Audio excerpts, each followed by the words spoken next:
countdown for blast-off. X minus 5. Welcome to the 28-day nervous system reset. 4. I'm Glenn Osland, 3. a licensed therapist in Arizona.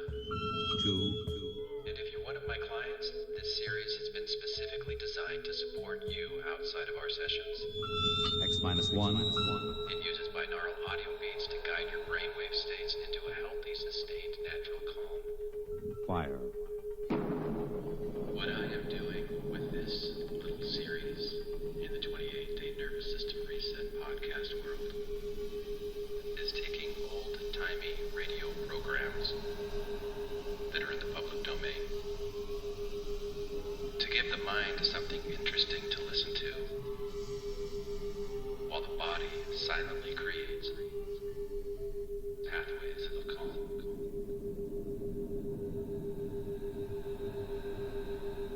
From the far horizons of the unknown come transcribed tales of new dimensions in time and space. Research has shown that daily use of Theta binaural audio meditations over time can reduce anxiety, support parasympathetic rest and recovery, and improve emotional regulation. These are stories of the future. Adventures in which you'll live in 1,000,000, could be years, on 1,000, maybe worlds. Headphones are required for the full binaural effect. The National Broadcasting Company, in cooperation with Street and Smith, publishers of astounding science fiction, presents X minus 1. Everyone is different, so pay attention to how these meditations affect you in your life over time.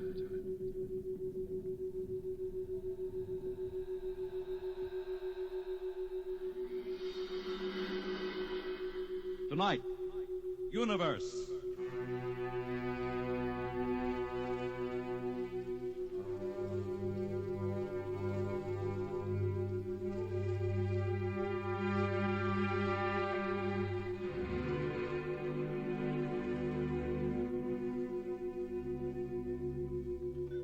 We are just beginning to discover how boundless our universe really is. And yet as man reaches out to the stars, out toward infinity, ironically enough, he may be building himself a new kind of prison. What would it be like to live all your life in a world no larger, say, than a single gigantic rocket ship bound on an endless mercy?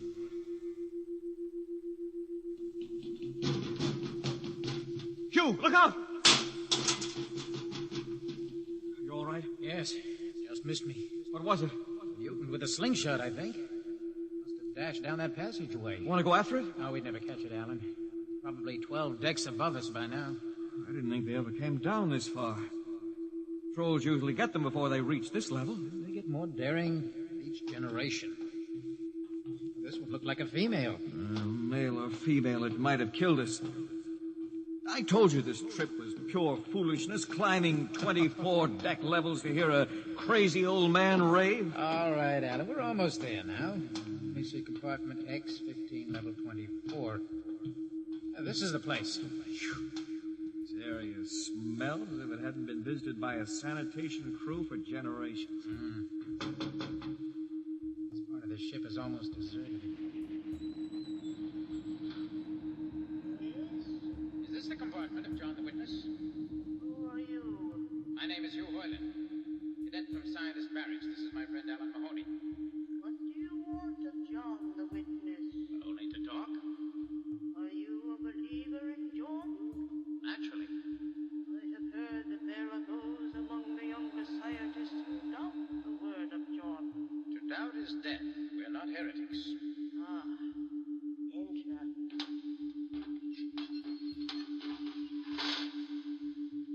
I brought you a gift of tobacco, grown on the richest level. It smells good. I assure you it's of the best. Wait here. I'll get him. What a rat's nest. What the devil do you think he can tell you? Alan, I'm not sure.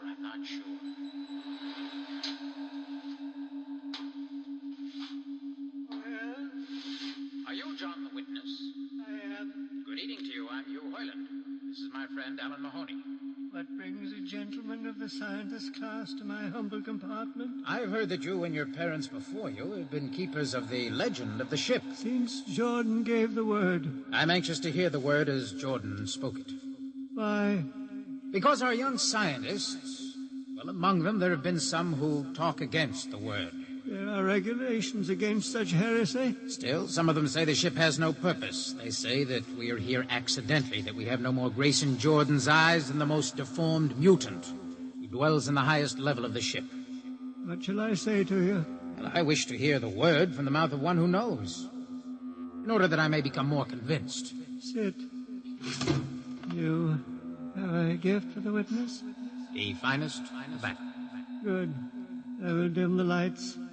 Now pay close attention, for these are the words as my father's father's father gave them to his son's son's son.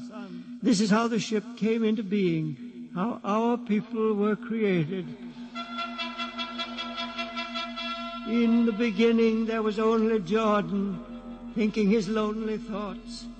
Out of his thoughts came a vision. Out of the vision came a planning, and out of the planning came decision. Jordan's hand was lifted, and the ship was born.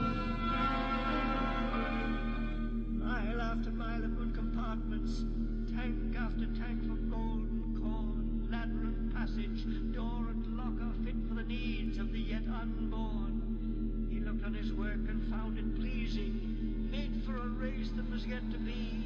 He thought of man, and man came into being. Then Jordan checked his thoughts and searched for a key.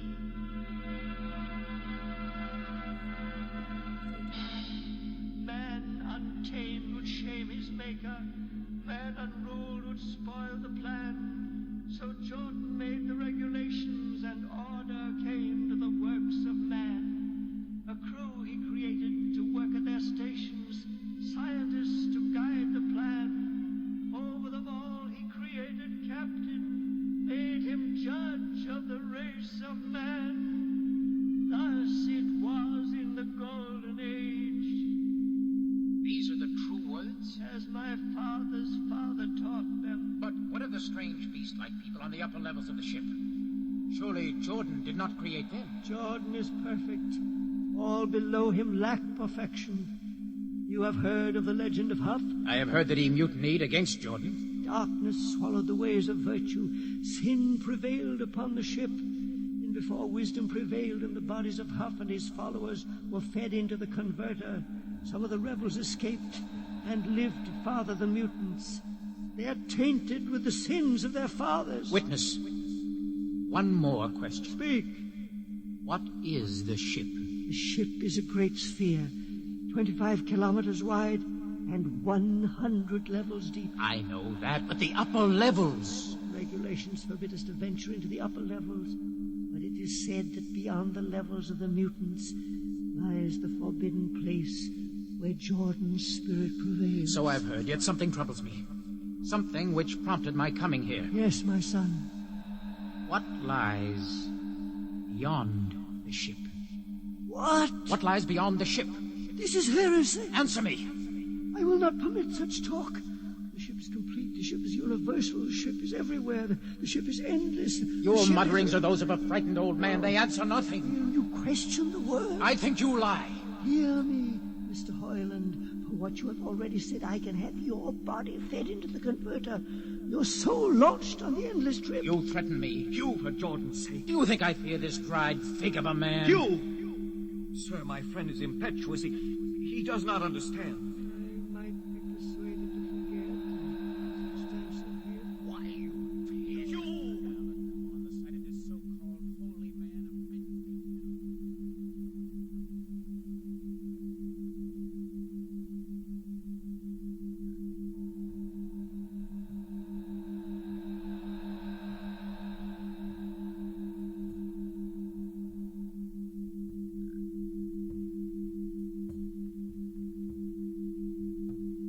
I hope you don't mind me jumping in here again. I want to explain to you how binaural audio works. I previously mentioned that this series uses old-timey radio shows that are in the public domain to give the mind something interesting to listen to, while the body builds pathways something calm. Interesting to listen to, while the body builds pathways of calm. This particular radio program, X-1, was originally broadcast on NBC from 1955. Was originally broadcast on NBC from 1955 to 1950. This collection reimagines those timeless adventures with a continuous 6 Hz Theta binaural beat, inviting you into a deeply relaxed, immersive listening experience.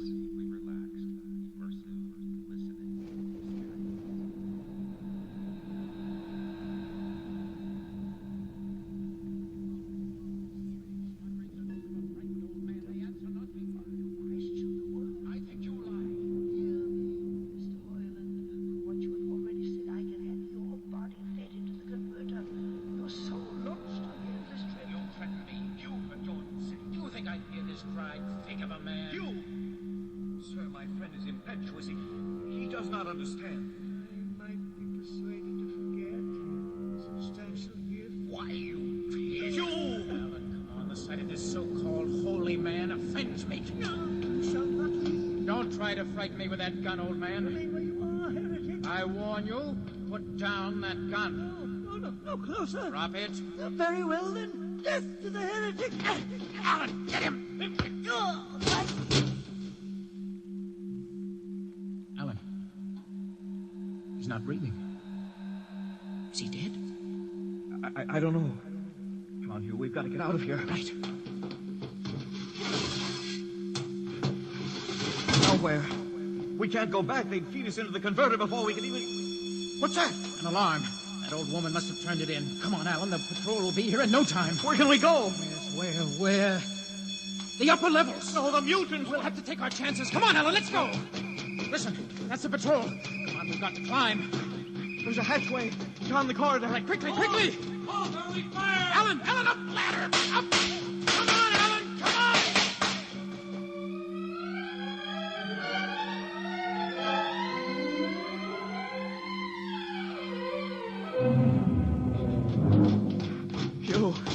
Hugh, wait. How far are we from the outside wall? Judging by the slope of the deck, about 2 miles. Alan, let's try this passageway here. If you hadn't asked him that stupid question. Now, there's no use going over that. But why did you do it? I've been thinking about it for a long time.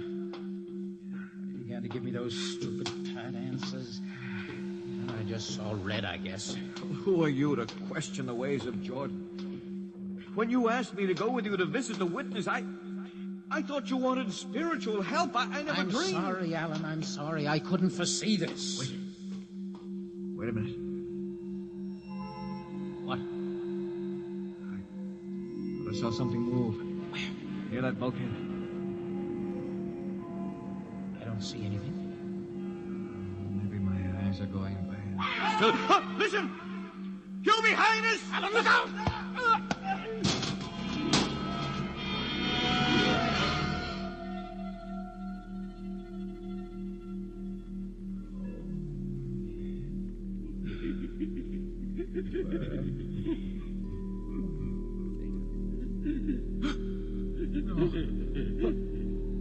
What are you?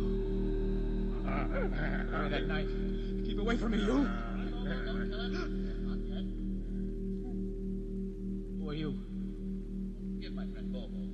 Like so many of my people, he's rather impetuous when members of the so-called super race. Who are you? What place is this? Yes, my leg. Mutant. Where is Alan? Your friend is dead. I was not able to restrain my people in time to save him. Why don't you destroy me and get it over with? We do not kill for pleasure, Mr. Heinlein. Only when necessary.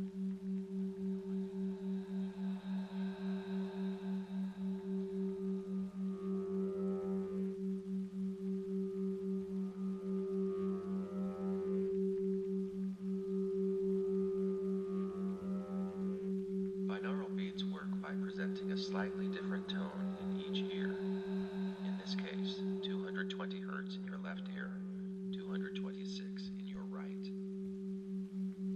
These signals converge in the brainstem's superior olivary complex. An advanced auditory structure to compare tiny differences in the timing and intensity of sounds reaching each ear, allowing us to locate where a sound originates, like how you might know if a twig snapped just behind and to the right of you while hiking in the woods. The brain interprets the difference between these two tones and creates its own rhythmic 6 Hz pulse, encouraging neural synchronization with the theta frequency. The brain interprets the difference between these two tones and creates its own rhythmic 6 Hz pulse, encouraging neural synchronization.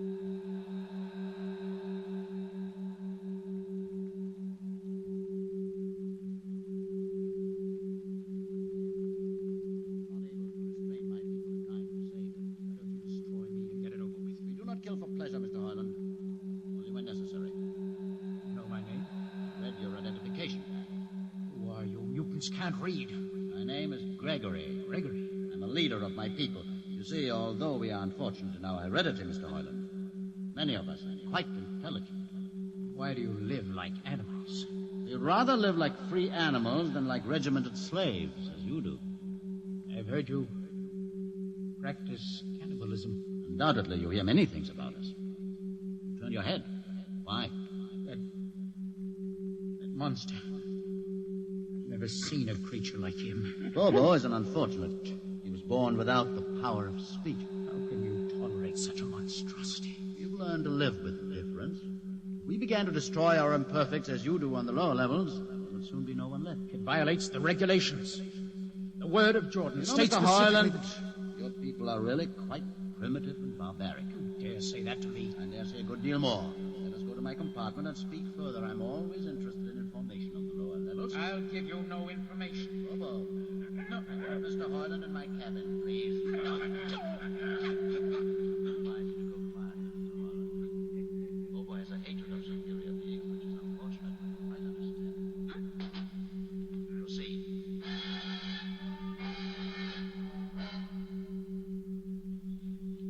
Enter, Mr. Heinlein. This is where you live? Yes. But you have books. Stolen from your libraries, Mr. Heinlein. Possibly there's still a navigation system. You read these? Most of them. I had no idea that you... Why did you bring me here? What do you intend to do? Do you believe in Jordan, Mr. Heinlein? There is no other belief. And the trip? I suppose you believe in the trip. What else is there to believe? When you die, your remains are fed to the converter, and your soul makes the trip. Where does the trip take you? But to Centaurus, of course. Huh? Where? What is Centaurus? Centaurus is... Mind you, I'm just telling you the orthodox answer. Centaurus is where you arrive when you've made the trip. A place where everybody is happy and where there's always good eating. You believe this? Well, the peasants believe it literally, but many of the younger scientists, like myself, know it is figurative and symbolic. Why do you ask? Did it ever occur to you, Mr. Heinlein, that the trip is exactly what your peasants believe it is? What? And that the ship and all the crew were actually going somewhere, moving? The ship can't go anywhere. It already is everywhere. Imagine a place bigger than the ship. Much Bigger? With the ship inside, moving inside. There can't be any place bigger than the ship. There just wouldn't be any place for it to be. Oh, for half's sake, listen. You know the lowest level? Of course. If you started digging a hole in the lowest level, where would that hole go? It's forbidden to think such thoughts. Where would it go? I can't think about it. Bobo, we're going to take Mr. Heinlein to the place. No. Where are we going? To the top level. That's certain death. Nonsense. I've been there 1,000 times. Come on. No, I won't. I won't. You can't make me. I think we can. No, please. Proceed peacefully, or shall I?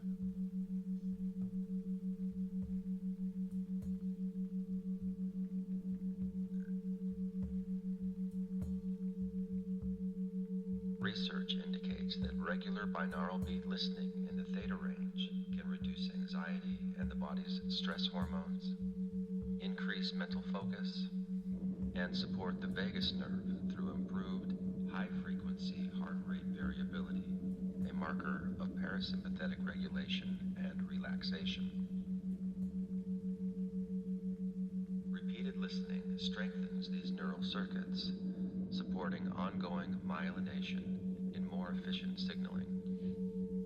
While 28 days is not a magical number, it is a practical time frame for establishing a new habit. That is the idea behind the 28-day nervous system reset. Each session is another opportunity to reinforce what I call neural pathways of calm. I have personally been using binaural meditations for more than a year and a half, and I'm sold on its effects for me. However, everyone is different. Pay attention to how this practice affects your own life over time.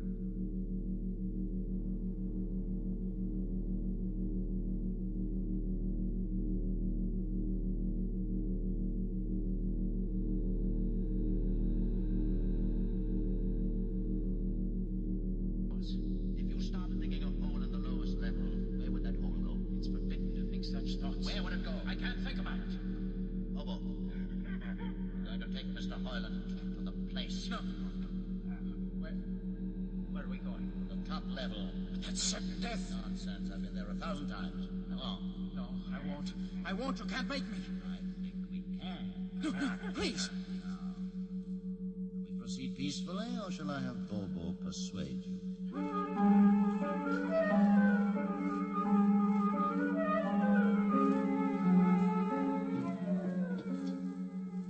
Open the door, Bobo. Inside.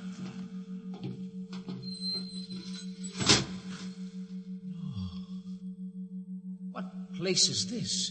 This, Mr. Hoyland, is the main control room. Mr. Hoyland, you're trembling. It isn't true. No. No, there's no such place except in mythology. Ah, you younger men are so wise, Mr. Hoyland, except for one thing. This happens to be the main control room of the ship. Main control. But it's just a huge room with an instrument panel. And what did you expect? How do you know this is the main control room? See these instruments? Using them, the navigator many hundreds of years ago actually steered the ship on its voyage. I don't understand. I didn't suppose you would. Sit down. Very well. Look up. What do you see? A huge shield. Watch it for one moment, Mr. Hoyland. You're going to see something that few of us have ever been privileged to witness. What are you doing? Dimming the lights. Don't be frightened. Keep your eyes focused on the shield above us. Ready? Watch. It's sliding back. Ghost of Jordan. Well? What am I seeing? The universe, Mr. Hoyland. The universe in all its beauty. The stars, the planets, the suns, and moons, and constellations. No. No, it can't be. The ship is the universe. There is nothing but the ship. Ah, but there it is. You see it before your eyes, spread out like a canopy of glory. You still deny it? Answer me, Mr. Hoyland. Do you deny it? No. No, I can't deny it. They've lied. They lied to all of us. Good. I've showed this to others of your people whom we captured, and though they saw it before their very eyes, they would not believe it. Please, tell me all about it. Tell me the truth about the ship and about the universe. What are these things? How did this come about? Many thousands of years ago, on a planet like those you have just seen, a planet called Earth, a scientist named Jordan decided to build a ship that would carry men from one planet to another. For many years, Jordan and thousands of others studied, planned. And when they were finished, they built the ship. A ship so large that it had to be assembled in its own orbit beyond the place called the moon. 60 years it took them to construct. trip has finished, a whole new science had been conceived. Then the trip was begun. The trip that was to land a colony of Earthmen on a far-off planet called Centaurus. Millions of light years beyond the furthest planet ever reached before. How do you know these things? Among my books are the log, which Jordan himself kept, and the records of the journey for the first 40 years. What happened? There was a mutiny. A man named Huff led a rebellion of those who wanted to turn back. In the struggle, the navigators were killed. The crew fell into a state of anarchy. In the years to follow, small groups of men tried to organize the ship for navigation, and each time they failed. Finally, the whole idea was abandoned. And so, for centuries, we have swung in space, unmanned, undirected, living in a lost world of our own making, without purpose, without direction. Why have you told me this? Can't you guess? You want to finish the trip? Yes. But I can't. Look at me, Mr. Hoyland. You see a mutant, a man with a twisted leg. My people are outcasts, condemned to death if we so much as set foot in the lower levels of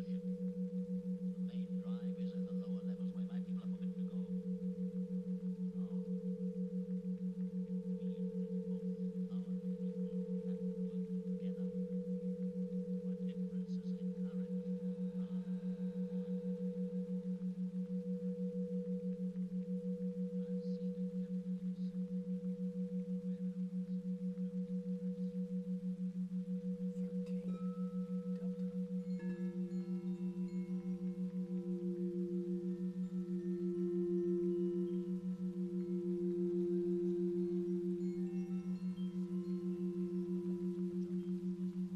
What happened? It was a mutiny.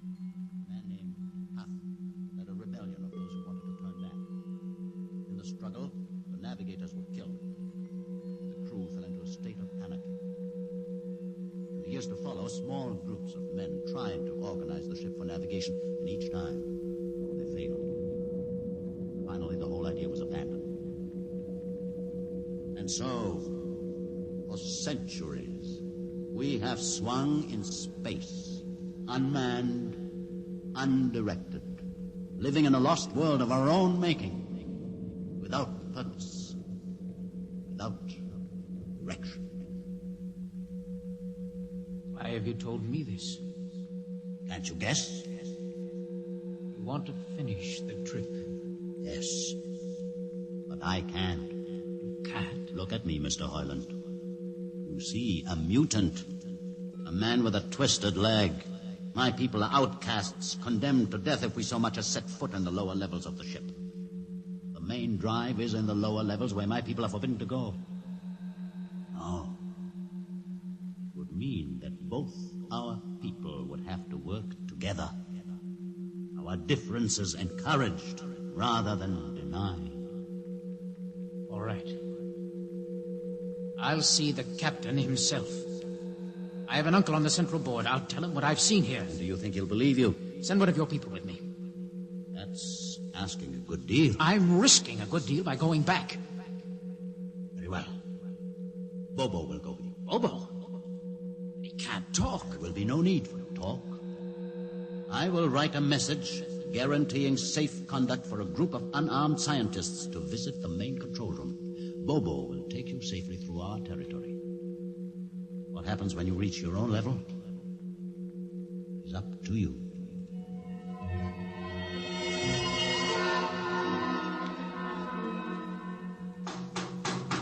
One moment. Yes, what? You? Quick, Uncle. Let us in. Hey, but this mutant. He's harmless. Please, Uncle. Please. Now, what is this? You're wanted for... I know all about that. Uncle, listen. I must see the captain. Captain, are you mad? Uncle, you're a council member. You can get me to see He'll him. kill you. You're wanted for heresy. I don't care. I must speak with the captain. Now, Uncle, you're close to him. You can arrange it. I don't understand. Listen to me. The ship is moving. I can prove it. Do you understand? There is a purpose in the ship. I don't understand what you're babbling about. Now, never mind. Just talk to the captain. Tell him I have information of tremendous importance. Tell him I've arranged a truce with the mutants. Truce? Here, show him this paper. Signed by their leader. Do it, Uncle, for my sake. I don't know what... Uncle, please, if I'm to die, let this be my last request to you. Very well. I'll speak to the captain.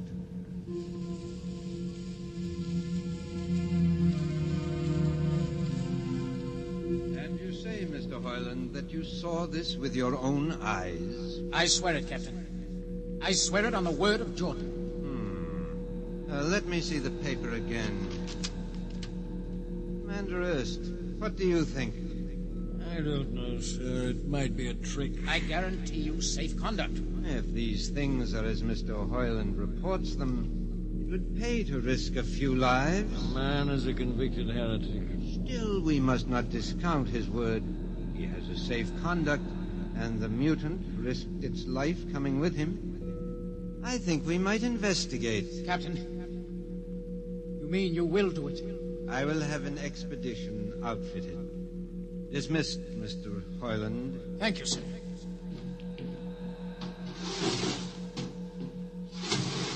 Captain, do Commander you... Erst, Sir? you will make the necessary arrangements for an expedition. And I trust you understand. Perfectly, sir. Perfectly.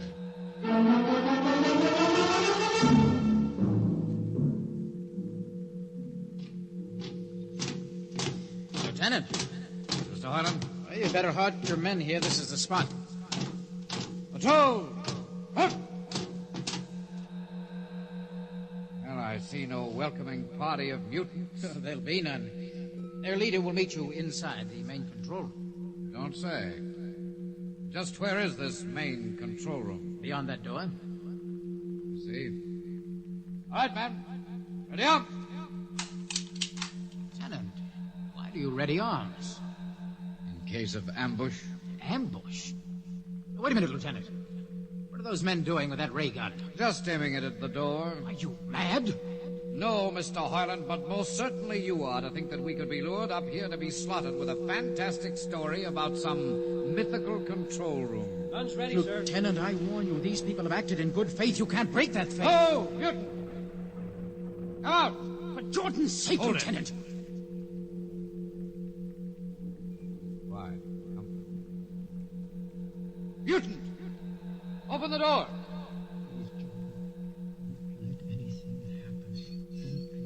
It's opening. Ready, men. Someone's coming out. Steady. Gregory, stay back! Fire! You fools! You've killed him! Here come the rest of them. Fire! Fire!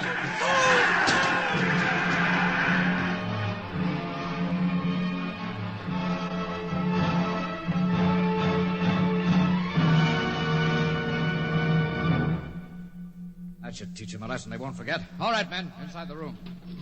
Come on, Harlan. You're under arrest as a conspirator in this ambush. Ambush, you fool. You blind, stupid fool. All right, that'll be enough. Been inside this place before? Yes. What's this machinery? These are the controls he would have used to steer the ship. Gone out of his mind, Lieutenant. Steer the ship? Who? The leader, the one you killed. This ugly mutant. This ugly mutant happened to be a man of true genius. Well, you're mad. Am I? Lieutenant, this man had a vision which would have saved you, but you chose to kill him because you couldn't stand the sight of his difference from you. Shut up, Highland. Don't listen to him, man. You can't shut your eyes, and you can't shut your minds, and you can't shut your ears to this! Roof's moving back! Yes, look! Let the vision of this confound your ignorance and blind your eyes. This is the heritage of stars and open skies, for which men have yearned for centuries. Try to destroy this, and you will only destroy yourselves. Death to the heritage! But I say to you that you can't keep this from our people. They will seek it out. The ship will be manned, and the ship will be steered, and there will be freedom, purpose, and respect for ourselves. This is your heritage. Look upon the universe. Kill him.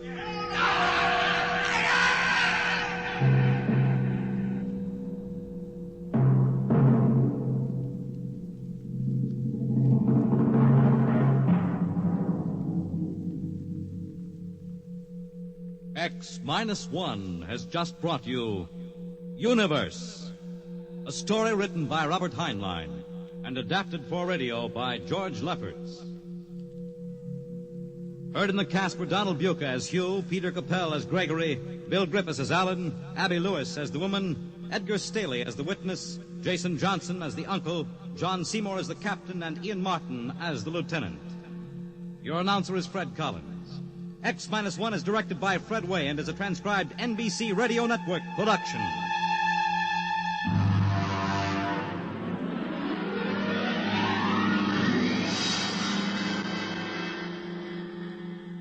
And now, next week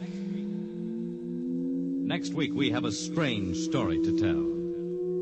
A sweet, blood-curdling little story that is really only 2 sentences long.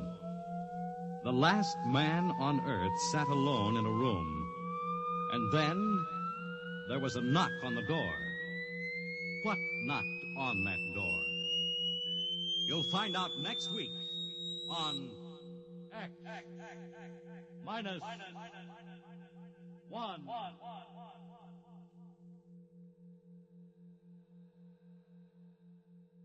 When you buy United States savings bonds, you help to build your own future security.